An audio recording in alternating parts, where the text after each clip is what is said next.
Ce n'est pas une interview que M. Laurent Gbagbo a fait. M. Laurent Gbagbo a fait une thérapie. C'est une thérapie qu'il a faite dans laquelle il s'est libéré, dans laquelle il a expié ses fautes, dans laquelle il s'est épuré, dans laquelle il s'est déchargé de certains fardeaux, dans laquelle il a redéfini les choses, dans laquelle il a mis le doigt sur le problème, dans laquelle il s'est déresponsabilisé, voilà, parce qu'il traînait là cette responsabilité de crise passée qui lui collait à la peau, voilà. Donc, il s'est déresponsabilisé. Il a remis, voilà, la responsabilité à ceux qui en sont les véritables acteurs et il a retracé l'histoire depuis son ascension à la présidence de la République en 2000 jusqu'à son arrestation en 2011. C'est quand même stratégique parce que pourquoi il décide de le faire maintenant? C'est là la vraie question.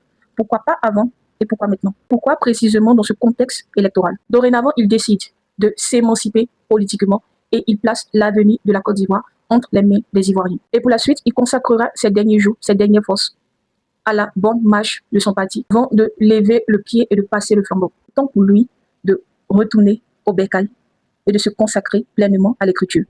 Il décide de raconter sa propre histoire, son propre vécu, pour inspirer encore d'autres. Bon, évoluons.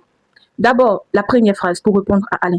Quand il dit « Je n'irai pas à la retraite », il n'y a pas de retraite en politique, mais je m'interdirai d'occuper certaines fonctions, aussi bien au sein de mon parti qu'à l'extérieur. Là, je veux tout simplement dire que M. Laurent Gbagbo est en train de redéfinir les choses. Je vous explique. J'ai créé le FPI.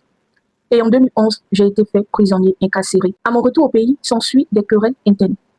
Alors, pour éviter de longues procédures, je décide de créer un autre parti. Mais je crée ce parti avec toujours le même esprit du FPI. C'est juste le nom qui change. Voilà, c'est juste la coloration qui change. Le FPI et le PPACI sont des partis jumeaux. Donc, le FPI et le PPACI sont issus de moi.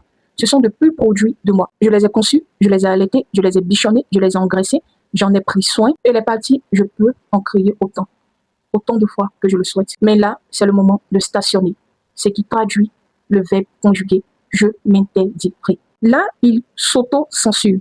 Il s'impose une discipline, il s'impose une limite. C'est en quelque sorte une indépendance, une émancipation qu'il est en train de prendre. Donc, ces deux parties-là, je les ai créées de mes mains, je les ai créées de mon sang et l'histoire le retiendra. Ce sont des morceaux, des fragments de moi.